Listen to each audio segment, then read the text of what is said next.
আপনি কি জানেন ব্যাংকে রাখা আপনার টাকা প্রতিনিয়ত আস্তে আস্তে কমে যাচ্ছে? এই কমে যাওয়াটা মূলত আসলে চুরি হয়ে যাওয়া টাইপের ব্যাপার স্যাপার না, কিন্তু ইনডিরেক্টলি আপনি চুরিও বলতে পারেন।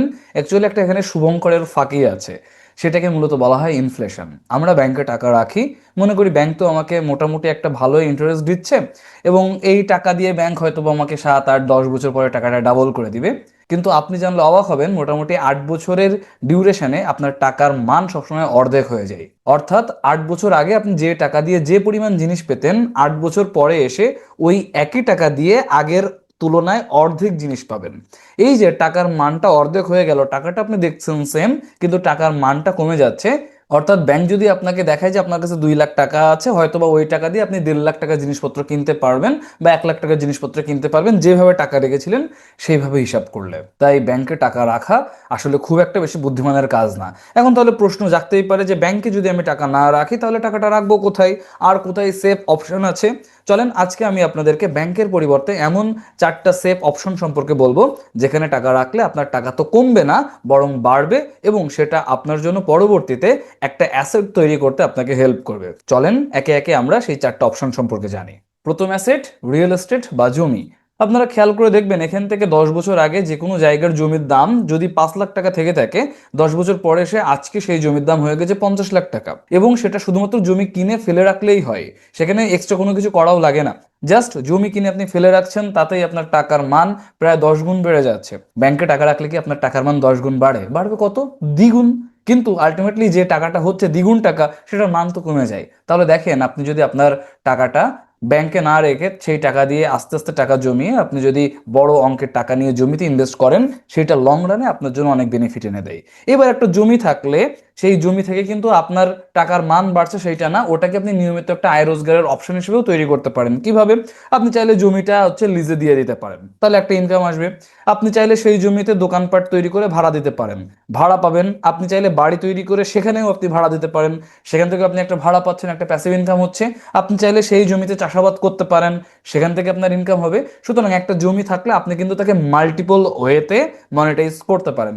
একে তো জমির দাম বাড়ছে, আর দ্বিতীয়ত সেই জমি থেকে আপনি কিন্তু আর্নিংও করতে পারছেন। এটা কিন্তু ব্যাংকে টাকা ফেলে রাখলে হতো না। তাই ব্যাংকে টাকা না রেখে টাকা আস্তে আস্তে জমি ওই জমিতে ইনভেস্ট করেন, সেটা আপনাকে এখনের জন্য না, বরং শেষ বয়সেও আপনাকে বেশ বড় একটা সাপোর্ট হিসেবে আপনাকে হেল্প করবে। Second asset, gold. সোনার দিকে তাকালেও আপনারা এই একই চিত্র দেখতে পাবেন। হ্যাঁ, সোনা থেকে হয়তো আপনার কোনো উপরি কামাই হবে না, কিন্তু সোনায় টাকা ইনভেস্ট করলে সেই টাকার মান কখনো কমে না।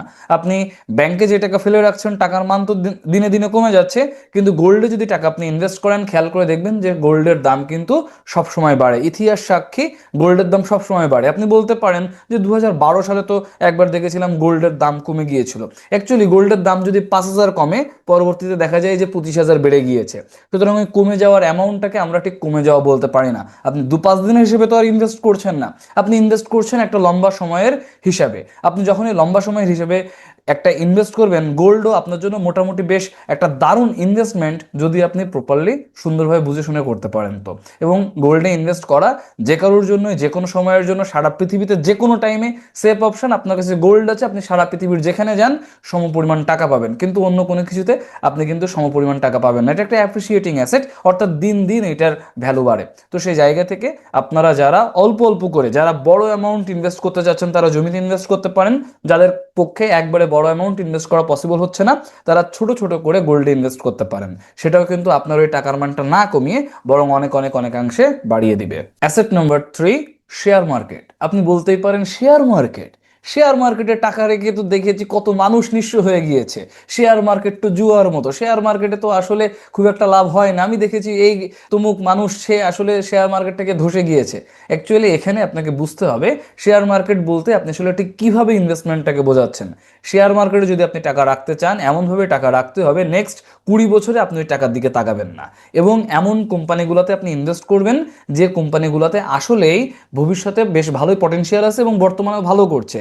সবসময় যে কোম্পানি ভালো রিটার্ন দেয় সেদিকে টাকা রাখতে নাই। আপনি যে কোনো অ্যামাউন্ট সেটা যদি শেয়ার মার্কেটে ইনভেস্ট করেন, আপনাকে এভাবেই হিসাবটা করতে হবে যে আমি 5 লাখ টাকা ইনভেস্ট করব, 5 লাখ টাকে আমি 10টা অংশ হয়তো ভাগ করে ফেললাম, এই 10টা ভাগের 5টা ভাগ রাখবো এমন কোম্পানিতে যেটা হয়তো খুব একটা পপুলার না, কিন্তু তারা বেশ ভালোভাবে আর কি তারা রিটার্ন দিচ্ছে, ভালো রিটার্ন দিচ্ছে। আর 5টা এমন কোম্পানিতে রাখবো যেগুলো রিটার্ন হয়তো বা কম দিচ্ছে, লাভ হয়তো বা কম দিচ্ছে, কিন্তু তারা প্রমিনেন্ট কোম্পানি, তারা মার্কেটে ভালো করছে, তাদের পটেনশিয়াল ভালো আছে এবং ভবিষ্যতেও তাদের ভালো করার পসিবিলিটি আছে, যারা মোটামুটি জায়ান্ট টাইপের কোম্পানি এইগুলা। সো এইভাবে আর কি আপনাকে হিসাব করে রাখতে হবে। আমি তো জাস্ট আপনাকে উদাহরণ দেওয়ার জন্য বলছি, আপনি যখন যে অ্যামাউন্টটা ইনভেস্ট করবেন তখন আপনাকে সেইভাবে বুঝে শুনে করতে হবে। শেয়ার মার্কেটে ইনভেস্ট করে আপনি সারা জীবন ওখান থেকে যে রিটার্নটা পাবেন তাই দিয়েই চলতে পারবেন, এইভাবেও পৃথিবীর বেশ অনেকেই আছে। অনেকে বলতে পৃথিবীর অনেক মানুষের বা এই 700 কোটি মানুষের মধ্যে খুবই অল্প সংখ্যক মানুষ এই কাজগুলা করতে পারে। বাট আপনি ওই শেয়ার মার্কেটের ইনকাম থেকেই জীবন চালাবেন সেই চিন্তা না করে যদি শেয়ার মার্কেটটাকে ইনভেস্টমেন্ট হিসেবে দেখেন, আপনার টাকার রিটার্ন অনেক হাই দিবে। শেয়ার মার্কেট নিয়ে স্টাডি করবেন অবশ্যই, তারপর ইনভেস্টমেন্ট করবেন। এটা আপনার স্টাডির একটা ব্যাপার না, জেনে শুনে কোথাও কোনো কিছু করতে না। আপনি যেটাতেই কাজ করেন না কেন সেটা সম্পর্কে আপনার ন্যূনতম এক্সপিরিয়েন্স, ন্যূনতম অভিজ্ঞতা সেটা থাকা দরকার, আপনার নলেজটা থাকা দরকার। কারণ আপনার যদি কোনো একটা টপিক সম্পর্কে নলেজ না থাকে তাহলে আপনি সেইটা সম্পর্কে জানবেন কি করে? আপনার তো অবশ্যই একটা বিষয়ে যখন ইনভেস্ট করছেন, একটা বিষয় নিয়ে যখন কাজ করছেন সেটা নিয়ে নলেজ থাকা লাগবে। তাই স্টাডি করে নিয়ে তারপরে আপনারা ইনভেস্ট করবেন, না বুঝে শুনে ইনভেস্ট করার পক্ষপাতী আমি কখনোই নই। আপনি যখন জেনে বুঝে করবেন তখন আপনি নিজেও এই শেয়ার মার্কেটের মজাটা বুঝতে পারবেন। তবে শেয়ার মার্কেটে ইনভেস্ট করলে ওই 1-2 বছরের জন্য, 2-4 মাসের জন্য ইনভেস্ট করব এই মেন্টালিটি রাখলে হবে না। আমি মোটামুটি লম্বা সময়ের জন্য 20 বছর 30 বছর পরে গিয়ে আমি ওই টাকার দিকে তাকাবো, তার ভিতরে তাকাবো না, এমন একটা মেন্টালিটি নিয়েই আপনাকে ইনভেস্ট করতে হবে। Asset number 4, skill. আপনি অন্য যে কোনো অ্যাসেটের কথা বলেন না কেন, সব থেকে হাই যে রিটার্নটা দেয় সেটা হচ্ছে আপনার স্কিল। আপনার যে কোনো স্কিল, আপনি যদি স্কিল ডেভেলপ করতে পারেন সেটা লং রানে আপনাকে এতভাবে বেনিফিটেড করতে পারে যেটা আপনি হয়তো কখনো কল্পনাও করেন নাই। আপনার আজকে একটা ডেভেলপ করা স্কিল 10 বছর পরে গিয়ে $1 বিলিয়ন কোম্পানিও তৈরি করতে পারে। তো এই জন্যই যদি আপনি নিজের স্কিল ডেভেলপমেন্টের পিছনে টাইম দেন, যদি আলটিমেটলি নিজেকে টাইম দিতে পারেন, নিজের পিছনে ইনভেস্ট করতে পারেন, সেটা হবে আপনার জন্য সেরা ইনভেস্টমেন্ট। ধরেন আপনি 50,000 টাকা আপনার কাছে আছে, সেই 50,000 টাকার একটা অংশ দিয়ে আপনি একটা কোর্স করলেন, বিজনেসের ফান্ডামেন্টাল বিষয়পত্র বুঝলেন এবং তার জন্য যা যা করতে হবে, ডিজিটাল মার্কেটিং, ওয়েবসাইট ক্রিয়েশন, এইগুলো শিখলেন। শিখে নিয়ে আপনি বাকি টাকা দিয়ে আপনি বিজনেসে ইনভেস্ট করে একটা বিজনেস স্টার্ট করলেন। এই বিজনেসটা এখান থেকে 20 বছর পরে গিয়ে এই 50,000 টাকার বিজনেস হইতে পারে এটা 500 কোটি টাকার বিজনেসে কনভার্ট হয়ে গিয়েছে। কেন হয়েছে? হয়েছে আপনার স্কিলের কারণে। হইতে পারে 500 কোটি টাকার বিজনেসে কনভার্ট হয় নাই, এই 50,000 টাকা জলে গিয়েছে। কেন গিয়েছে?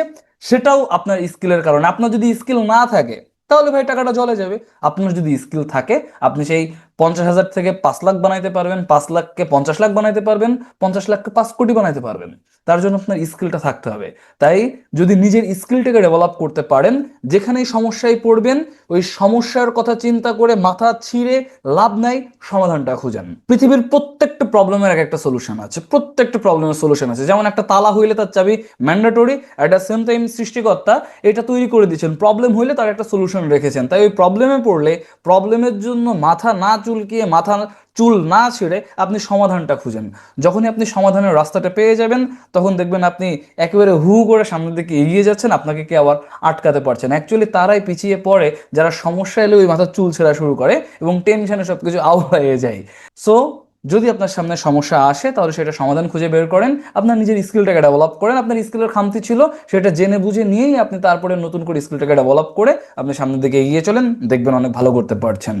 এই আর কি, এইভাবে যদি আপনি আপনার স্কিলটাকে ডেভেলপ করতে পারেন, গোল্ডে টাকা ইনভেস্ট করতে পারেন, ল্যান্ডে টাকা ইনভেস্ট করতে পারেন, শেয়ার মার্কেটে জেনে বুঝে আপনি ইনভেস্ট করতে পারেন, তাহলে অবশ্যই এইটা আগামী 15-20-30 বছর পরে গিয়ে আপনাকে এত হাই রিটার্ন দিবে যেটা আজকের দিনে আপনি হয়তো কল্পনা করতে পারছেন না। কারণ একটা জিনিস মাথায় রাখবেন, ওয়ারেন বাফেটের একটা কথা আছে, আপনি যদি কাউকে দেখেন যে কেউ আজকে ছায়ার নিচে বসে আছে, তার মানে অবশ্যই মনে রাখবেন সে আগে কখনো না কখনো একটা গাছ রোপণ করেছিল। সো আজকে যদি আপনি একটা কাজ করেন তার ইফেক্ট আপনি এখান থেকে 5-10 বা 20 বছর পরে গিয়ে পাবেন। কিন্তু আপনি যদি আজকে শুরুটা না করেন তাহলে পরবর্তীতে গিয়ে হাই হাই করা ছাড়া আর কোনো অপশন নাই। এবং খেয়াল করে দেখবেন অনেকেই আসলে ওই জন্মগ্রহণ করে যেভাবে মৃত্যুবরণও করে সেইভাবে, মাঝখানে তারা আসলে জীবনের অনেক স্বাদ নিতে চেয়েছিল, আশা ছিল, আগ্রহ ছিল, কিন্তু পারে নাই।